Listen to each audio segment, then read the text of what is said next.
حبايبي سويت لكم ورق عنب بس فد شي خرافي لازم تجربوه كلش طيب. باعوا لي المنظر طبعا ذايب ذوبان ذايب.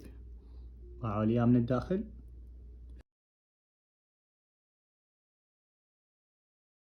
يابا اول شي نضيف 3 كوب تمن ناعم ونغسله زين.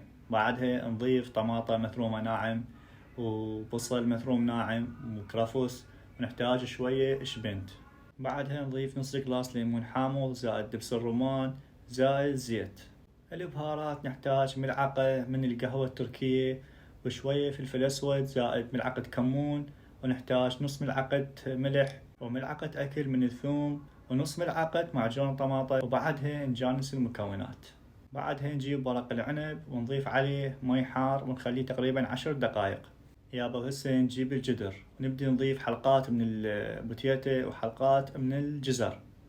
يابا وبعدها نجي على اهم خطوة، نجيب فنجان ماي قهوة ونجيب ورق العنب مثل ما تشوفون بالفيديو نسويه بهذا الشكل ونضيف الحشوة ونغلفه وبعدين ننزله بهذا الشكل ويصير عندنا قالب جاهز. احسن ما نقعد نلف بيها ونتعب وهاي الاشياء.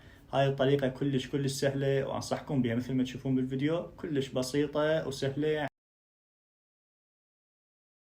نبدي نحضر الصلصة. كل اللي نحتاجه تقريبا 3 كوب مي، ونحتاج ماجي، ونحتاج ملعقة اكل معجون طماطة، تقريبا نص كلاس نحتاج دبس الرمان زائد نحتاج حامض. ونبدي نجانس المكونات. بعدها نبدي نضيف تقريبا يعني تغطي ورق العنب، لا تحطون هواية، يعني تقريبا تغطي ورق العنب او شوية اكثر مثل ما تشوفون بالفيديو.